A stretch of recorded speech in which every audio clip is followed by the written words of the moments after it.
upcoming events. And I think at this point, let's just open this up for Zach and Nick. I'll take my screen down. Let's see. Zach, do you want to go first? You want to talk a little bit about what's happening in your area? Sure, I can absolutely do that. Is Nick? I didn't see. Is Nick on the call? He is. Okay. Oh yeah, yes, I'm here. Okay. All right. Well, yeah, I can start things off. And yeah, so for those of you that don't know me, my name is Zach Lawson. I'm a fish biologist for Iron and Ashland counties with Wisconsin DNR, and kind of talking to you today, kind of as during a time of transition, I guess. I've kind of been working all over the place. I was the biologist for Iron and Ashland counties, working out of Mercer up until 2019, and then kind of basically during the height of the pandemic, I transferred over and covered the inland waters for Bayfield and Douglas counties up until late last summer. And then since I have transitioned back to Iron and Ashland counties, working out of the Ashland office. So I've kind of been bouncing around all over the place, and naturally when you do that, you're kind of picking things up, putting things down. And so I've got a lot of irons in the fire, but most of them are kind of half cooked, if you will. So some of these projects that you guys have mentioned, Ounce River, for example, with Douglas County, is involved with some of that, some of the tree planting that Bill and Kevin had mentioned. Down on the White River, we were doing some of that last year. And so a lot of my trout work coming back to Iron and Ashland counties this last, basically this fall and winter. I was there for some of the field work, wasn't there for a lot. We had some staffing issues. We had a real skeleton crew there. So we got some of the field work done, but not a lot. And I got to see some of it, but not all of it. But the long and the short of it is I'll just touch on kind of a few different things that I've noticed since coming back to this position a few months ago, in terms of our trout survey data and habitat data that go along with those. And then I'll touch on a few of the projects that we have ongoing and coming up here in the near future. So Iron and Ashland counties, basically everything from the Pinocchis north, very similar layout where we have a lot of really good first and second order headwater trout streams, if you will, up in the Pinocchis, really good brook trout water. And in Iron County, as you move towards the lake, they tend to stay rather forested for the most part. And obviously in Ashland County, we have a little bit different situation where we have moving on to the clay plain downstream in the Marengo Valley and the Brunsweiler, et cetera, moving down towards the Bad.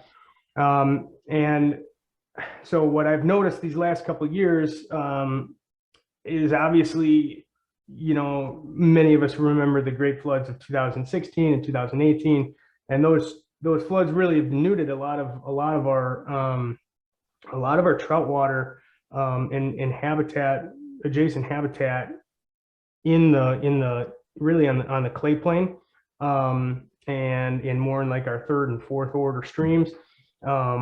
In doing our survey work this year, we found that a lot of our headwater streams actually look really good. We see really good recruitment, good number of adults in, those smaller tributaries up in the Pinocchis. But again, as you move downstream, especially in Ashland County and a little bit in Iron County too, we see just lower overall adult densities and a little bit less recruitment of juvenile fish. And along with that, really at the core of that is the habitat and what's happened since those floods of the 2016 and 2018, where we had a lot of bank destabilization, a lot of incision on these streams, a lot of disconnected floodplains, devegetation of banks and on the floodplain, and we see an awful lot more sedimentation, and those wounds in those streams are just left wide open in a lot of instances. And we see every time now that it rains or we get a gully washer, what's going on right now, you just see a higher sediment load going into the stream, and no doubt in the summertime that really impacts not only the water quality but the water temperature, most importantly. And so that was the other standout thing that I noticed during some of our survey work this summer, is that our stream temperatures down on the clay plain in Ashland County, we're seeing some really high stream temperatures. And with that, you see, some of the darkest water, you've seen in a long time out in these streams, and not surprisingly, then we see temperatures jump up as well. The good thing is that, again, a lot of the headwater systems are still naturally producing fairly well, and so there's some downstream drift there, but it's going to take a lot of work to restabilize a lot of those banks and reconnect those floodplains, and improve the overall habitat to kind of mitigate those erosion issues and thermal issues that we're experiencing in some of those fisheries. So that's kind of just a very general overview. Again, I haven't been back in this position very long and didn't get to do a lot of the work this year, but it's kind of been an ongoing theme of issues and observations since those floods of 16 and 18. And I guess to touch on a few other kind of larger picture projects that we have going on in the area going forward. One is that we'll be continually trying to do tag alder removals on Devil's Creek, basically in our state fishery area, which is from First Avenue and Mellon all the way up through our easement, which is about half, a little over a mile upstream from First Ave. So there's a lot of water there, and we're going to try to clean that out a bit. We'll see how far we get, and don't be surprised if you see an email come out on that at some point this summer. And then also another large project we've been trying to work with Superior Waters and Iron County Land and Water Conservation Department on is rerouting Carey Creek up in Saxon. Long time ago in the early 1900s, they rerouted the stream. Carey Creek is currently a class 2 trout stream. Used to be a lot better, but they took the stream, and to build the road, they basically straight piped the creek right next to the road. Took a lot of the habitat out, a lot of the meanders and habitat variability, and basically made it one straight shot right down the road all the way to Lake Superior.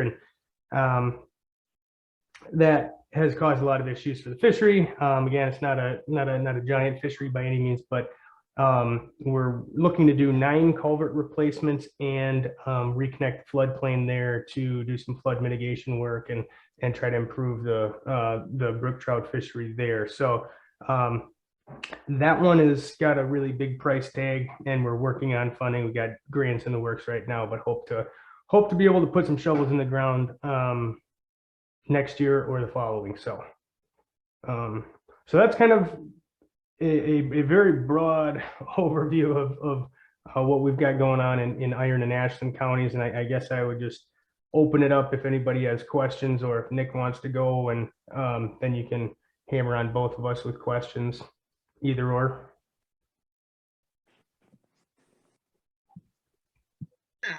I guess I can go, Zach, and then we can both take questions, I guess, then.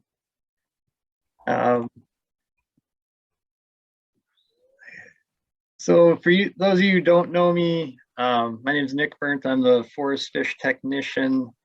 Got hired in 2018, and I work across the whole national forest. So I'm based in Park Falls, but I go from Bayfield County all the way to Langlade County on the east side of the national forest. I got a lot of good plans for 2022. I want to do a lot of brushing this year. That's kind of the name of the game for me. And I'm kind of looking at some streams, especially in Ashland County, that looking through the Forest Service fish files, just where we haven't been in a long time. And I just kind of want to get some boots on the ground and just see what's going on there. There is, I'm calling them like the Bear Lake Road Trout Stream Complex. There's 3 streams there. They're class 2 streams, kind of warm, but I'm finding some really nice fish when I'm surveying them.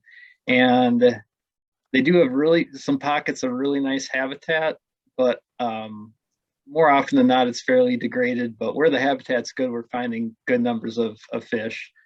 And they're quite large too in spots, which is really good to see. So I just want to get out there, and I have a very small crew like Zach. I'm just a crew of 1, and then I pull whoever I can from the Forest Service districts to come help me for the day. So I get out there with my sawn. I'm just I'm going to start clearing brush out, clearing out tag alder, actually just all tag alder, and there's about a mile of stream there on Springbrook off of Bear Lake Road that I really want to hit hard this year and kind of make it an intensive management zone. So doing no in-stream improvements this year, anything like that. But just clear it out, get a really good long survey in, and people do fish it. I know a lot of locals do. I find fishing gear hung up by the culvert and the trees and stuff. And after surveying it, I can see why, because there's 11-inch brook trout in there. So I just want to get a good survey, want to clear it out for the fishermen, do some fishability brushing, and then go back maybe next year or the year after, and then do some more intensive in-stream work, doing some bundling or maybe some large wood improvements, things like that. And there's a few other trout streams in that area that we haven't been in years. I know we haven't. I looked at the files, and going back to the 90s on some of these streams, or the Forest Service hasn't really been in these streams. There's a little tributary into Muskellunge Lake. That's a class 2 stream, and it looks, just looking at satellite image, it looks pretty tag aldery, but I've been surprised before, just what those little streams, what kind of fish they can hold. So I want to get there this year. I want to get into McCarthy Creek off of GG, kind of going up to Mellon, between Clam Lake and Mellon. I believe that's a class 2 that I know we haven't been in a while, so kind of wanted to get in there and just kind of see what that looks like. And it looks like there's some pretty decent older growth sections that it runs through, and that's kind of where I would be targeting most of, if we were doing any habitat work there, make that really nice. Another big one, I guess not in Ashland County, is the Folds Creek Spring Pond in Price County.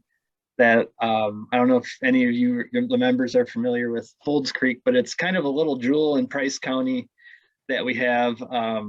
It's one of the few naturally reproducing spring ponds in Price County where there are no stockings done. They're just natural fish, and they can get pretty big there too. So the outlet structure is aging, and it needs to be replaced, and we've been having lots of beaver issues. So Folds Spring is one we're going to be scoping this year down in Price County.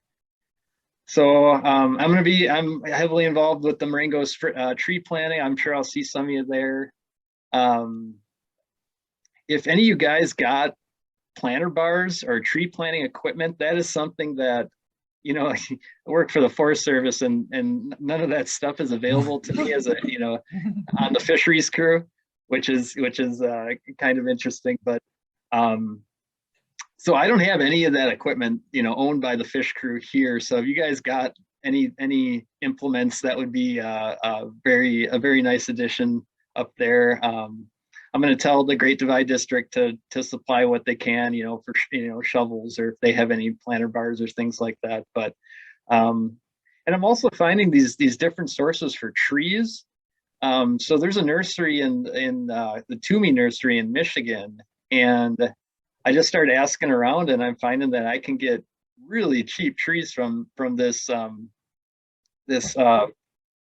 Forest Service seedling hatchery up there.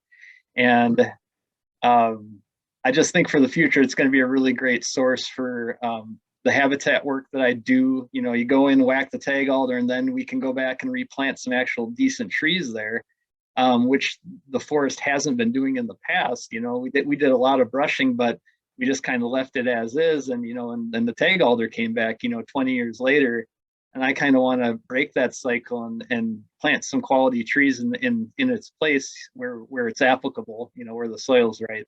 And I think this nursery is going to be a big help with that. And our foresters, our silviculture people, they're telling me that there's a big push for these kinds of projects, so they're willing to give me money for that. So that I'm just, you know, that was kind of exciting to me to find that out, and I think going forward that'll be a great source for trees.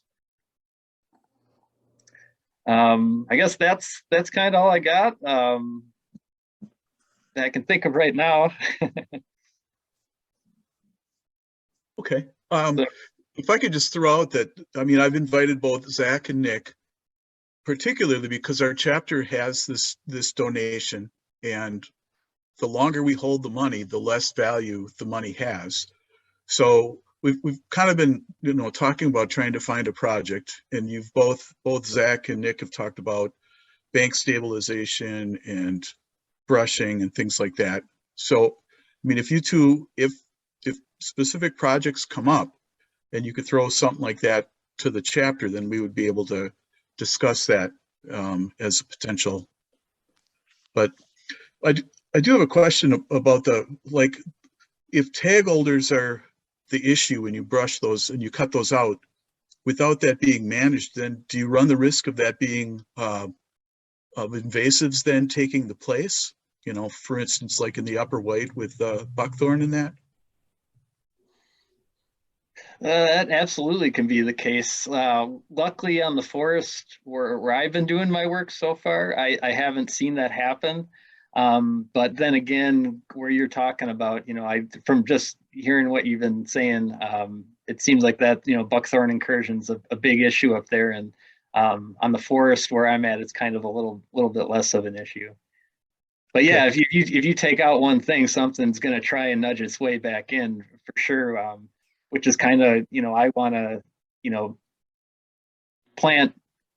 take the tag alder out and then plant beneficial trees just to get them going right away. And eventually I want to kind of get a milk run of these stream sites where I can go out and every year consistently manage and make sure those trees are being taken care of so they can grow up and shade out the tag alder and, you know, actually be worth something then. So I'm kind of just, you know, getting a list of these intensive management sites that I want to start. And actually, speaking of brushing, I kind of want to ask all your members, like, if there's a spot on the National Forest where you guys, you know, I don't know where all the popular fishing spots are. You know, you guys have been fishing them for years, I'm sure. But if you're noticing spots that are really getting overgrown, and you're just, you know, your lines are getting hung up or you're just having trouble walking in there, let me know and I'll get in there and brush out for you, because angler use is a big component of our habitat work. So, you know, I'll leave my email,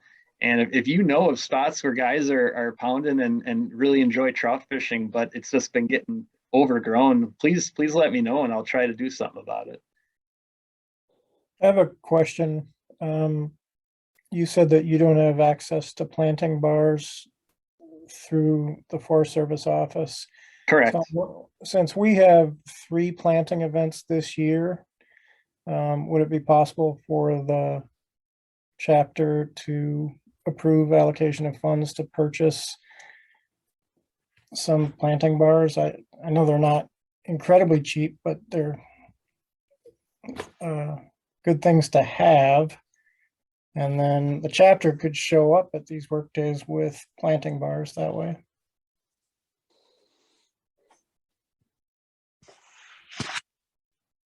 So I guess that's a question more for chapter board than for you, Nick, but.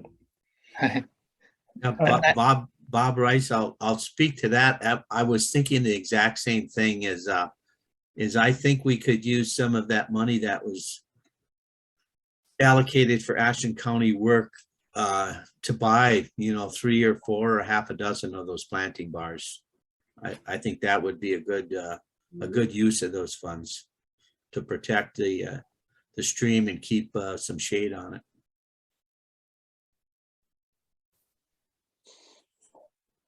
Would you like a motion for that? As a non-board member, am I allowed to make a motion? Oh, I think, I think we I might believe need it's- more discussion on that. pardon me? I was gonna say, I think we might need, I'm not sure what kind of a motion to consider it, or I think we might just need more discussion and details. I tell you what, I will like make that, costs and stuff like that. I will put that idea on the next board agenda, which, Sounds like a good idea. and which we could actually do by email and get that through. So why don't you do that? We can at least do the research and get the details between now Mhm. and the next meeting, find out how much would it cost and, where would we source them from? And maybe we can work with you or Nick or somebody, whoever on this call uses them a lot. It knows good sourcing, whether it's forestry supply or, Fleet Farm. I don't know the best place to look for stuff like that. Yeah, and I'm gonna work on getting my own for the Forest Service too, because I just couldn't believe, I looked in their equipment shed and I couldn't find anything. It's just kind of laughable that I'm with the Forest Service, can't find a damn planter bar. Right. Okay, You almost that's have to have one in your truck and keep Right. it yourself. Sure. okay. So Nick, like if you were going to be, if you're going out to say Springbrook and you're going to do some brushing and that there's, what day you're going to do that, you could send an email to one of us and we could disperse that and maybe you'd have some people show up to help you out, or maybe we can get some commitments that way. Oh, okay. That'd be great. It's worth a shot. I think there's some people on this Zoom meeting tonight that are kind of looking for some new, to find some new fishing spots. And that might be a Yeah, great way to do it. I tell you what, it's a very trout poor region of the county, and it's kind of a little gem. The fish are colored up really unique, like they're that pumpkin orange that you don't see in every brook trout. So yeah, if you're looking for something different, or I highly suggest trying it, because yeah, you might find a new little private gem all to yourself then. All right, that sounds good. Can you do that? That would be weekday work for the most part, correct? Well, it depends. My schedule is really flexible. So if I could get a bunch of help on a Saturday or something, like I could just, flex my schedule out and take Thursday off sometime and then go work Saturdays. So I'm really flexible with that. Yeah. I think it would really be worth, following up and maybe actually just thinking through where you want to do that work and where you're going to need the most help, and maybe try to schedule one, like actually in addition to like, maybe a last minute request, try to get maybe a couple of dates, try to recruit some volunteers to come out and help a couple of dates during the month of the summer. I mean, I for one would like to say, let's do a monthly work day, but that's, ambitious right now, but we could probably get a couple of dates on the calendar to try to get a handful of 5 people, 10, however many would make sense, Down there for because that brushing is kind of labor intensive. Oh yeah. It's not easy work by any means, and the footing's really bad in that area. You got a bunch of these glacial. It's not a big sand plain or clay plain up kind of by Ashland there. It's very glacial till, very kind of aberrant, big rocks everywhere and stuff. So it's not easy walking. That's for sure. Yeah.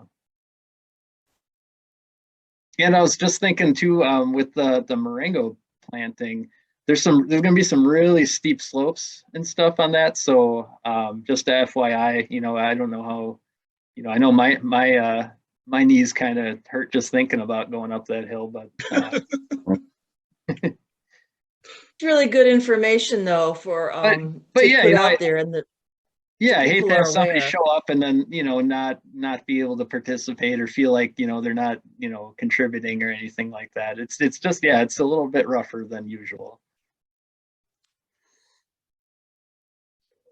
And Zach, the last time you and I had talked, you were working with Superior Rivers Watershed Association and Ashland County on looking at some of the erosion and stream bank needs.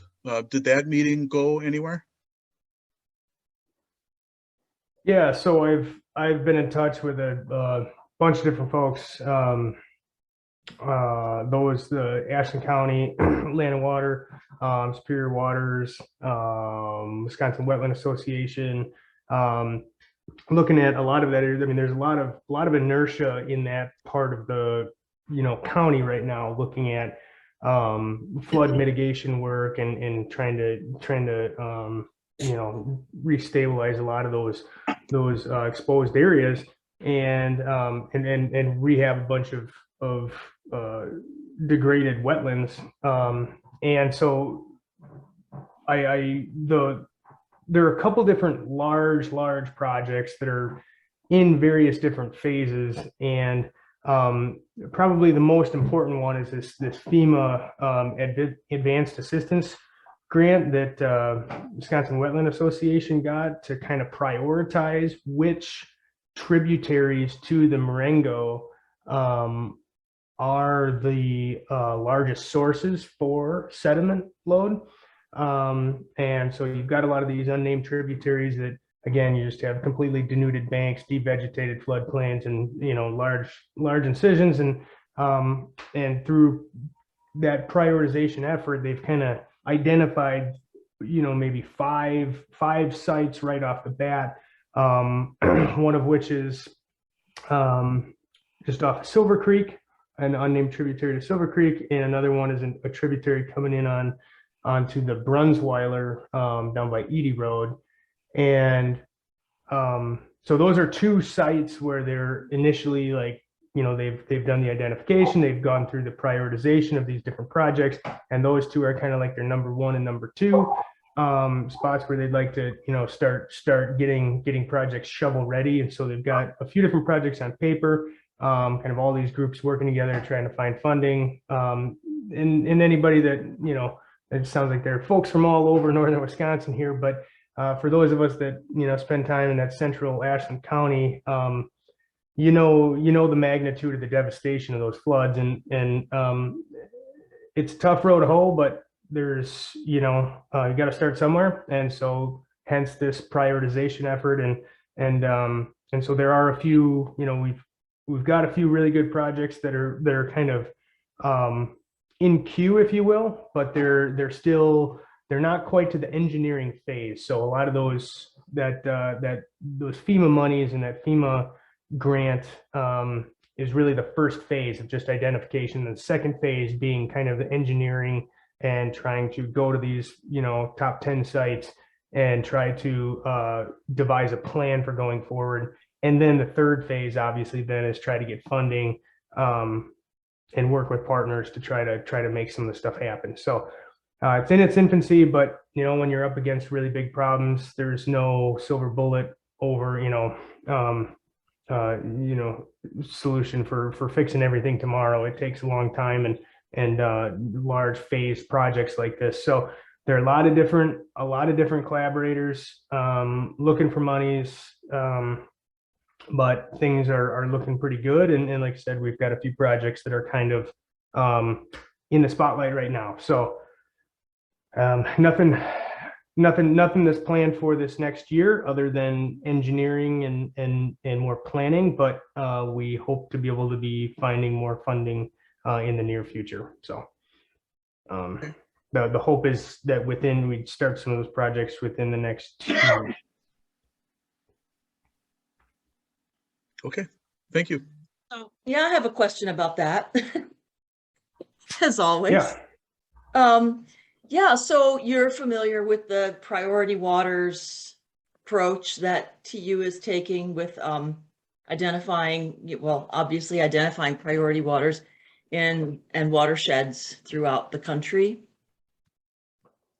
Mhm. Like, I'm wondering how the projects that you're talking about, that both Zach and Nick have been talking about, have you all been in conversation with Chris Collier or other Great Lakes to you people so that the work that you're looking at is somehow connected to the priority watersheds work that they're doing and that we've been contributing to as a chapter?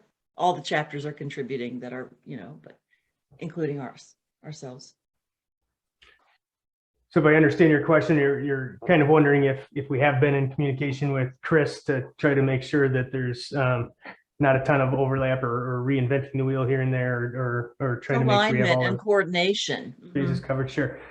Yeah, absolutely. No, Chris, there's a long list of people that have been involved with this particular project, this Marengo River watershed project. And like I said, I mentioned some of them, but Chris Collier no doubt has been in on a lot of those conversations and meetings to make sure that everyone's objectives are addressed and everything overlays and meshes nicely.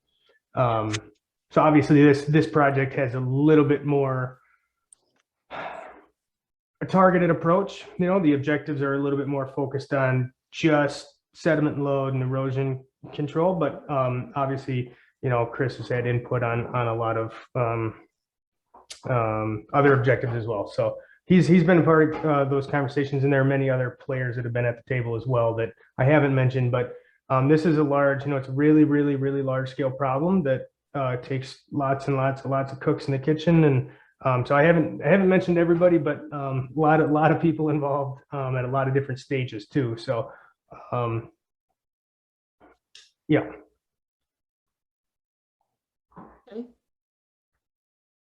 Excellent. Does anybody else have any questions or comments for either Nick or Zach? This is Frank. I love their watershed tone. Both gentlemen were emphasizing planting in the upland and riparian zone management, and sort of downplayed the age-old Wisconsin emphasis on in-stream, which I am convinced that with climate change and with the watersheds that we have is now a total waste of time, because there's no way we can hold the structure in any of our flood-prone streams. So I'm happy to see the emphasis on watershed, looking at controlling runoff off the land and shading with the riparian zone, etc. That's a huge step forward. Frank, I feel like we may have learned something through time and learned from yesteryear. So, and it's not that in-stream habitat work was inappropriate up until about maybe year 2005 or so. It was well known to work, and we invented the system here in Wisconsin, and it was the pride of the nation. But climate change is forcing us to move on and look with really much broader range glasses at the entire watershed. I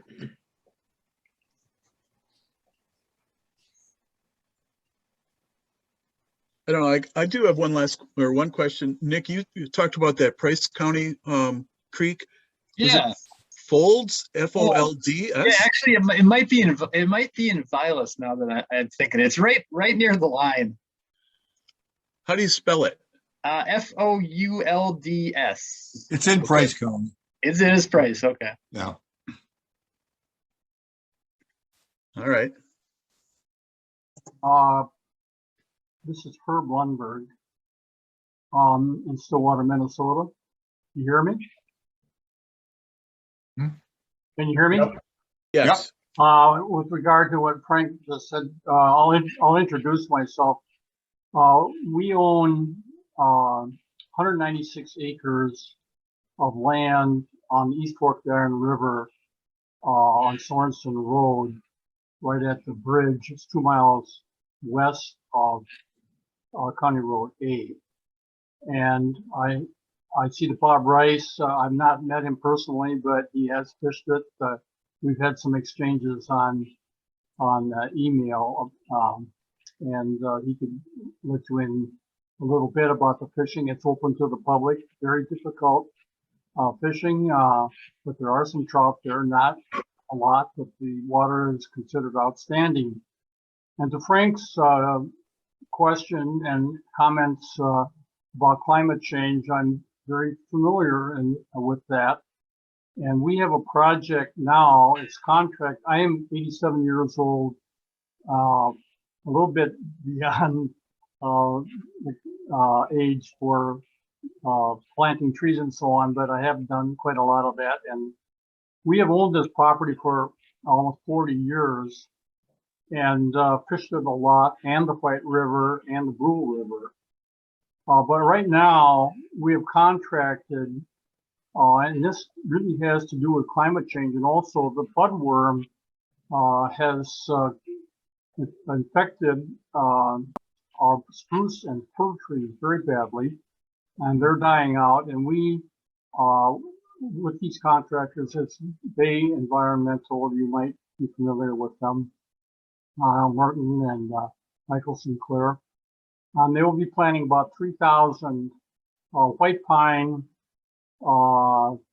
some bur oak, white swamp white oak, and when we get the white cedars, we will be planting in the riparian areas. We have, as I said, over 6,000 feet, and in the riparian areas, we will be underplanting these species, particularly when we can get them, white cedar, northern white cedar, and white pine along the river in the riparian areas. So we have that going, and we're very much into that. Sounds like a great program, but you better have a good program in place for control of white-tailed deer as well. Yes, they will be treated, the seedlings will all be treated with plant skid before they're planted. And it's an MFL, I've got some MFL cost sharing, and we have to spray them or bud cap them for as long as, up to about 5 years above deer. And I've had quite a bit of experience with deer. And I know I saw you're planting tamaracks, and I was a little bit surprised that the deer haven't been bothering them. But somebody mentioned about another species, I think it was Bill Hart, the other species that the deer don't really like, and that's white spruce. But the budworm are taking care of those on our property.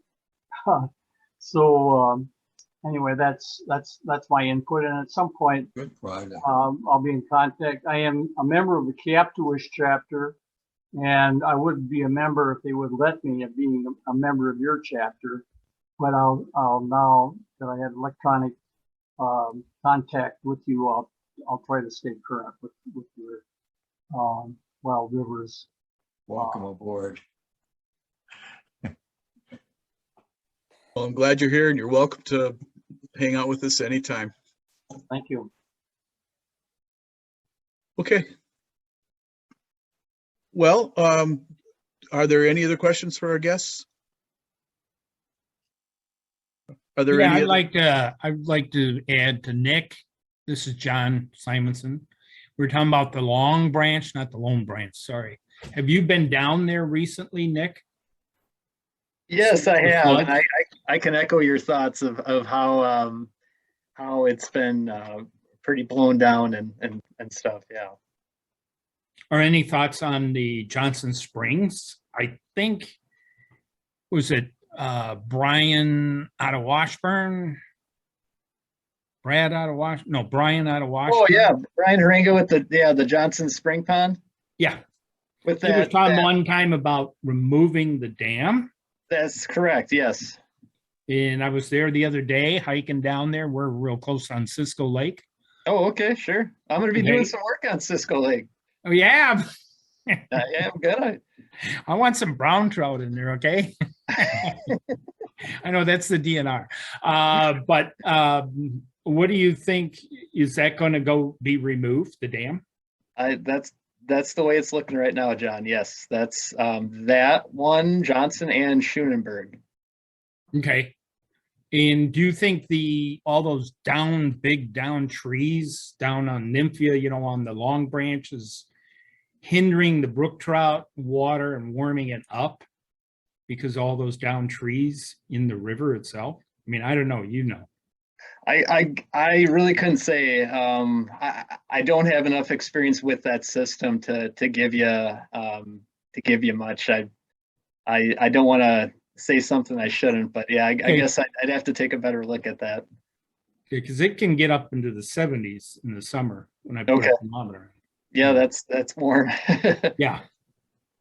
So, no, I was just curious because there's a ton of blown down on Nymphia when you go down that ridge. Just a ton of down trees from the floods. In So the river. Nymphia is that the one? Is that the one the DNR stocks? Yeah, there's several. There's Overby and Nymphia's down Uh, Nymphia Road from Little Star Star. Lake. Go down Nymphia and there's, yeah, they stock that. Okay.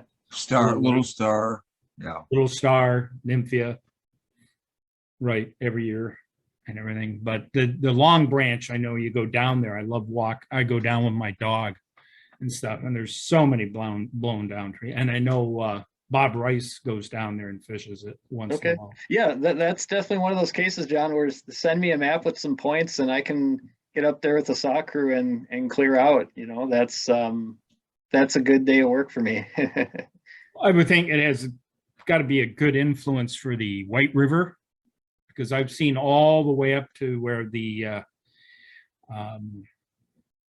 trail crosses on the North Country Trail crosses the Long Branch, way up going to Drummond from Cisco Lake to Drummond. There's a North Country Trail actually crosses the Long Branch.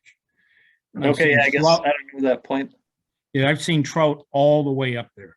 Oh wow, okay. Brown trout and brook trout. No. All the way up there. So I'm just curious because I thought, does that affect the White River? And it's got to be one they run up, I would think. This Oh, fall. yeah. I don't know, but you guys know more than I do.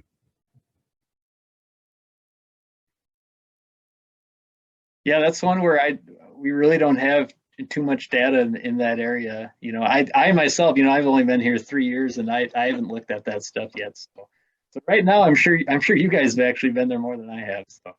Yeah, I actually helped Brian fix the dam there. Oh, no kidding. Yeah, it had come out and I called him and I said, hey, it's down to a creek. Jeez. It came out and a board that was 30 years old broke.